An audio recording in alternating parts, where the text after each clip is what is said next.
We're doing the third in our series of encounters with Jesus this morning. And as you'd have guessed from the passage that was read earlier by Emily, we're looking at Zacchaeus today, the story of Zacchaeus. So maybe a well-known story to some of you, but maybe not to others. It's one of those typical Sunday school stories that gets told regularly in churches. Why don't you just quickly recap it and set it in its context before we look at what it means for us today? So at this point in Jesus' life, he's drawing towards the end of his 3 years of ministry. He's on his way actually to Jerusalem, where he will die upon the cross. So he knows he's drawing to an end of his time here on earth. And he is on his way to Jerusalem, and he gets to this town of Jericho, and he's just passing his way through en route. And people have heard he's coming, and news about Jesus is vast and widespread by now. So people start lining the streets just to see Jesus. And that's where we encounter Zacchaeus. Zacchaeus wants to see Jesus as well, like the rest of the crowd. But Luke tells us right up front, doesn't he, quite a bit of information about Zacchaeus. We see that he's short in height. And that's one of his problems. He can't see over the crowd. We get told that he's wealthy. He's got plenty of money, and we get told what his job is. He's a chief tax collector. Well, Zacchaeus has this problem of being too short to be able to see through the crowd or over the crowd. So he runs on ahead and climbs this tree. And then fairly soon after that, Jesus is stood at the bottom of Zacchaeus' tree, looking up, speaking to Zacchaeus, beckoning him down to go and spend the afternoon at Zacchaeus' house and to eat. And Zacchaeus has this encounter with Jesus that we're going to look at today. And Zacchaeus has a life-changing, life-transforming encounter with Jesus. He changes drastically in his approach, and we see that through his declaration of what he's going to do and how he's going to change. And Jesus explains once again his mission of why he came, to seek and to save the lost. So that's a quick recap of the story. But as we look at this together now, what does that story, what does the story of Zacchaeus and the encounter that Zacchaeus had with Jesus tell us about ourselves? But what does it also tell us about Jesus? Well, to start to understand that, I think we need to look a little bit deeper at who Zacchaeus is. There's a reason that Luke gives us that description of him being short, of him being wealthy, and of him being a tax collector, because it tells us quite a lot about Zacchaeus. At first glance, he looks like he's got life sorted, doesn't he? Okay, he's on the shorter side of life. I know what that feels like. I'm below average height for a man. It has its downfalls at times, but generally in life it's not too bad. He's wealthy, he's got plenty of money, and he's got a good job. So at first glance, life is pretty good for Zacchaeus. He's the kind of person that you'd look at and think he's got life sorted. He doesn't really have any issues. Enough money to buy what he wants, a good job and security in his job. And he was obviously successful at his job as well, as he got to chief tax collector. He wasn't even just a tax collector. But if you dig a little bit deeper and you look behind the scenes of all of that, Zacchaeus does have a big problem. His life isn't as cushy as it seems. And Zacchaeus' big problem is that he was despised by the community and the people that he lived amongst. And we know he is despised because people wouldn't let him past. When he comes up to that crowd to see Jesus, he would have been tugging and pushing at the backs of all of those other people. And yet they would have looked around, seen it was Zacchaeus, and just said, "I'm not letting you past. Go away." They ignored him and they shunned him. So that begs the question, why would they have treated him like that? Why would they have despised and hated Zacchaeus so much? Well, he was a tax collector. I don't mean most of us probably these days still don't like the tax man, do we? It's always depressing to look at your paycheck and to see how much money has been taken off by the tax man. But a tax man in those days was even worse than the tax man today. The tax man worked for the Romans, and he collected money from his own people, from the Jews, and gave it to the Romans. The Romans were the occupying power of the time, and they were disliked because of the way in which they ruled. On top of that, Roman taxes were excessive, and we've already seen it previously that they're a hot topic in Jesus' day about paying taxes and whether or not Christians should pay taxes. Add on top of that the fact that in those days there were no laws protecting the hard-working taxpayers either, like we have today. So essentially people were required to pay large amounts of their hard-earned money to a cruel foreign government, and the tax collectors are the ones who took that money on their behalf.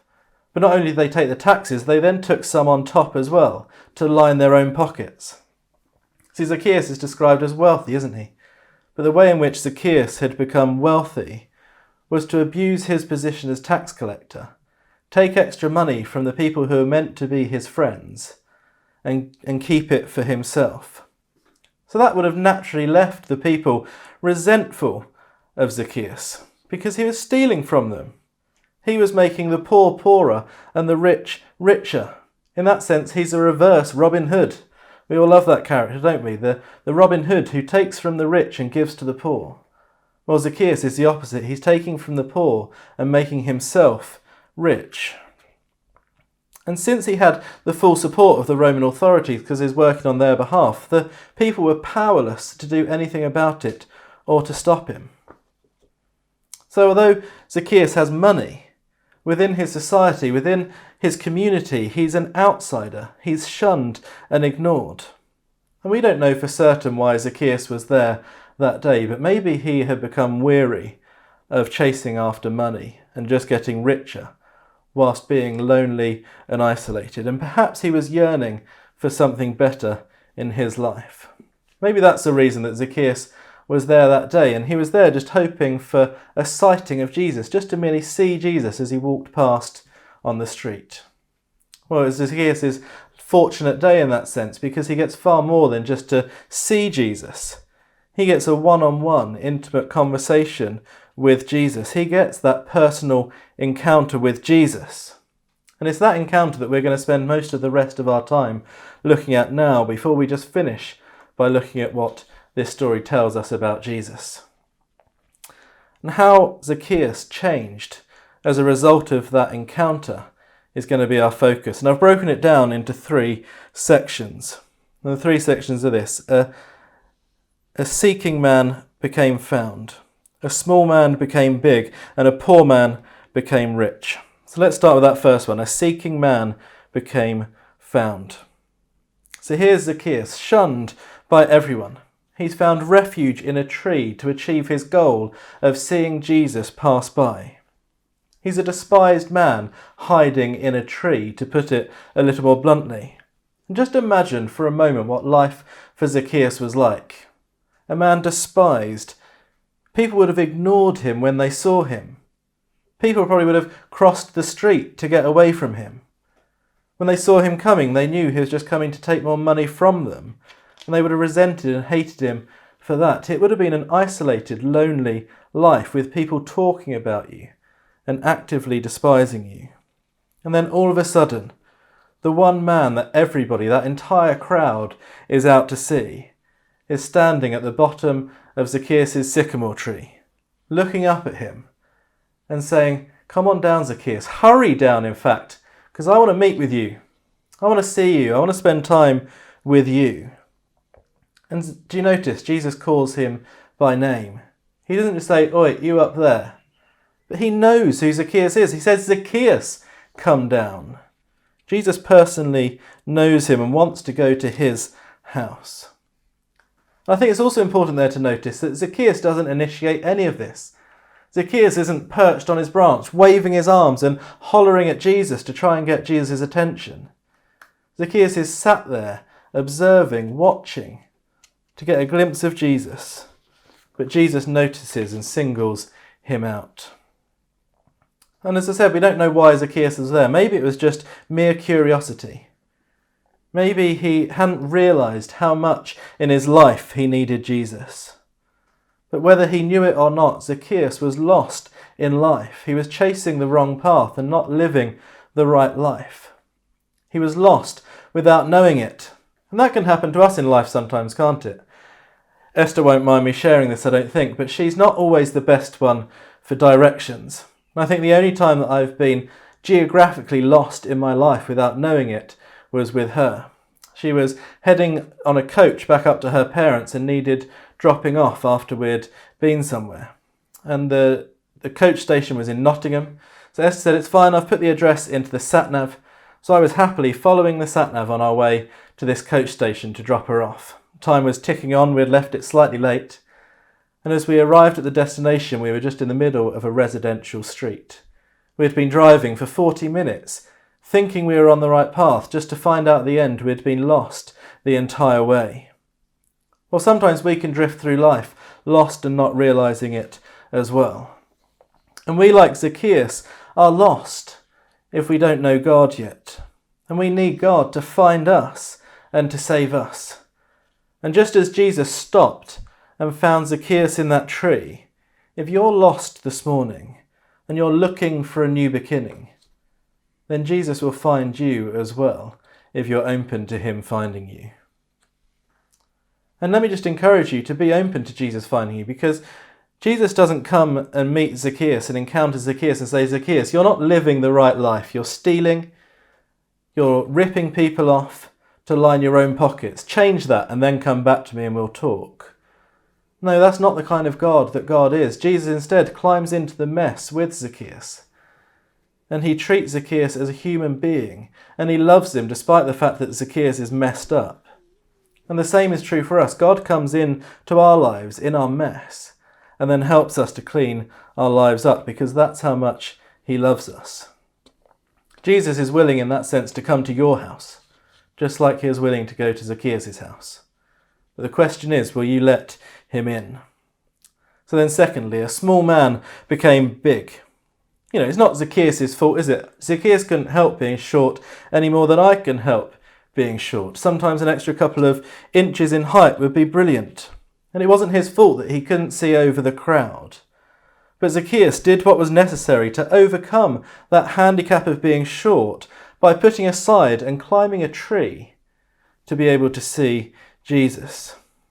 And people must have been laughing at Zacchaeus at that point. They would have loved seeing this wealthy, rich taxman who they despised climbing a tree because they hadn't let him through the crowd. But Zacchaeus wasn't just a little short in stature, physically short, but he also came up spiritually short in the way in which he lived his life. You see, Zacchaeus, I think it's fair to say, was a bad man. He was a thief and a cheat, a traitor to his people, which is why they'd rejected him, and they couldn't understand why Jesus wanted to spend time with a man like that. That's why when Jesus was spending time with him, they grumbled and moaned, Jesus, why are you spending time with the likes of Zacchaeus? And we probably, most of us, like to think that we're nothing like Zacchaeus. But the reality is that we are far more like Zacchaeus than maybe we'd dare to admit. In fact, we're just like him. You see, Zacchaeus did bad things, but we'll do bad things as well. And just as the crowd thought that Zacchaeus' bad things meant that Jesus should have just passed him on by and not given him the time of day, our bad things mean that that's how God should treat us.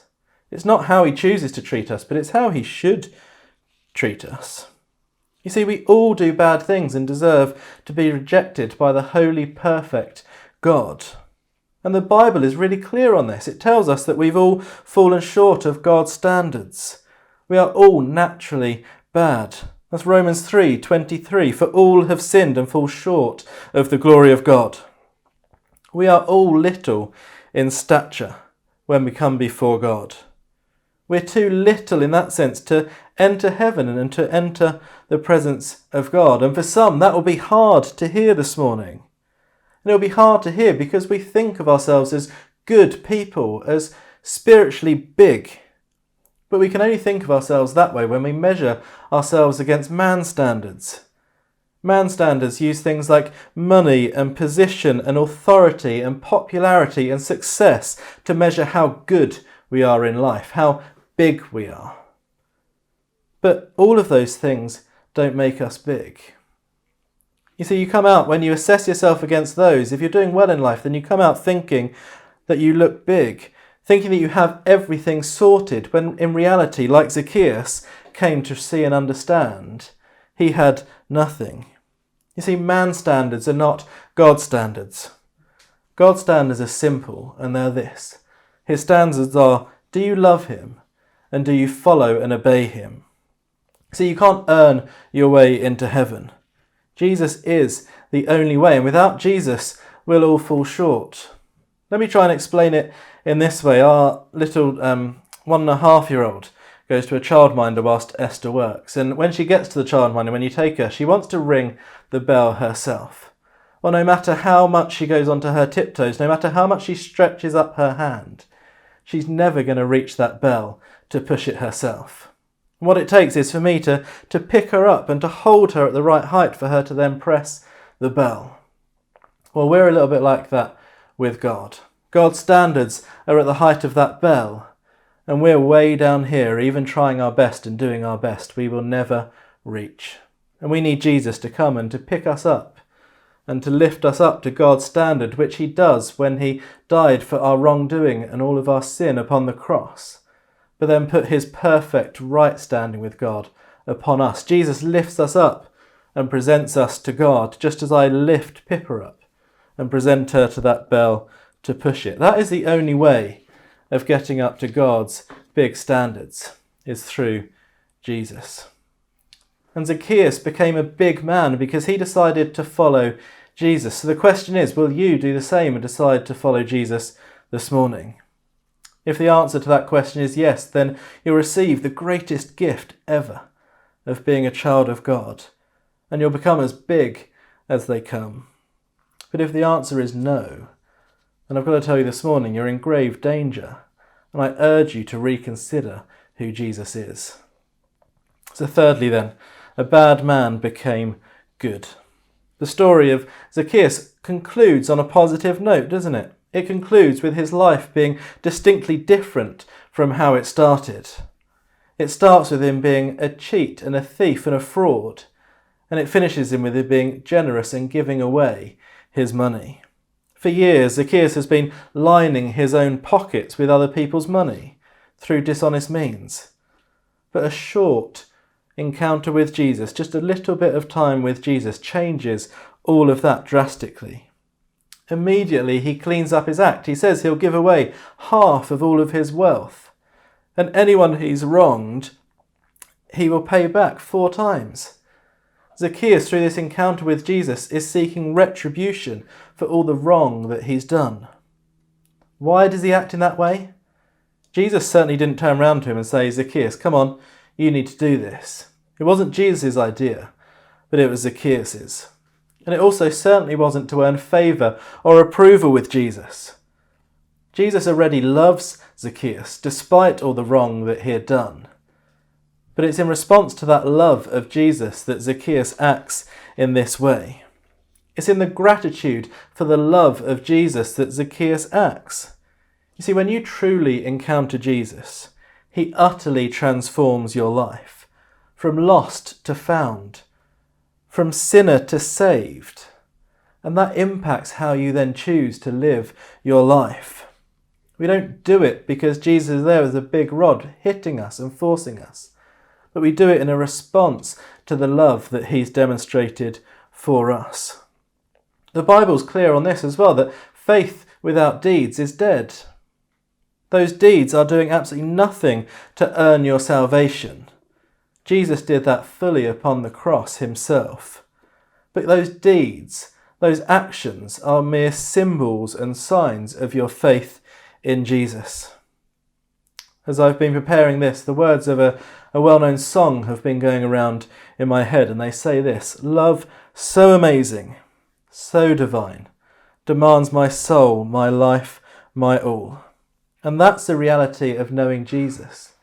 That when you understand the cost of what he paid in order to make you right with God, the cost of his own life, that's the greatest symbol and sign of love ever demonstrated on this planet. But Jesus chose to pay that cost to make us right with God once again.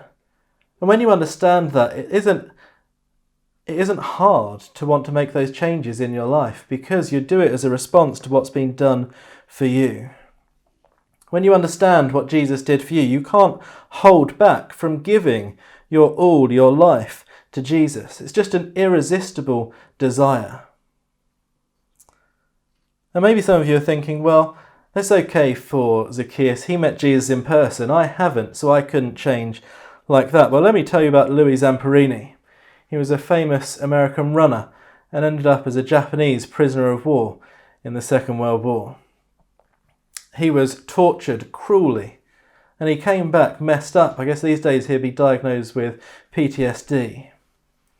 And his captors haunted him in his dreams and gave him nightmares. He got married, but then his marriage was going downhill rapidly. He turned to drink and became an alcoholic.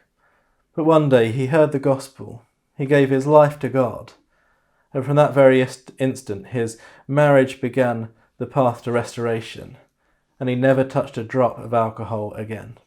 He went on to use his time and his money and his fame to help others in his situation and to help kids and to set up camps for kids who were struggling in life. Jesus still impacts life in that same way today. People who are in dire situations who put their trust in Jesus and their lives are flipped on their head. So we've seen the effects on Zacchaeus from an encounter with Jesus. From small to big, from lost to found, from bad to good, because he put his trust and faith in Jesus. But just as we finish quickly, what does it tell us about Jesus himself? Well, it tells us 5 things, I think. It tells us that Jesus seeks us in our mess. He doesn't say, fix yourself up and come to me. He says, I'm going to come and enter into your world, no matter where you're at. He seeks us in our mess. He knows us personally. He knew Zacchaeus by name, and he knows you and me by name. He sees value in people where the world sees no value. Jesus spent so much of his time here on earth with the marginalised and the dropouts of life, that he cares about every single person. But he also spent time with the wealthy and the rich and the successful. Fourthly, he saves those who seek him. If you're open to being found by Jesus, then he will save you through his death upon the cross. And then fifthly, he transforms our lives fully. We're told that he removes our heart of stone, our hard hearts, and puts a new heart in us, a heart that has the capacity to love in a way that we never have before. And then he puts his Spirit in us, as we heard last week, to give us the strength to change, to become more like him each day. Jesus finishes that story by telling us what his main mission was. And his main mission was to come to seek and to save the lost. That's what he did with Zacchaeus. And his mission hasn't changed today. He's still in the business of seeking and saving the lost. So my question to you is, are you willing to be found? Just like Zacchaeus, we all need to encounter Jesus. Jesus has no requirements for us to meet first. We don't have to make everything right in our lives before letting him in. He already knows who we are and what shape our lives are in, and he wants to meet us anyway. We've seen so far in this series, haven't we, a Roman official, a desperately sick woman, and now a wealthy man, who all encountered Jesus and their lives were radically changed. So it doesn't matter today who you are, where you are, what you're like, what you've been through, what your past is. Jesus' arms are wide open to you, and he will accept you, and he invites you to become one of his. The question is, will you accept that amazing gift?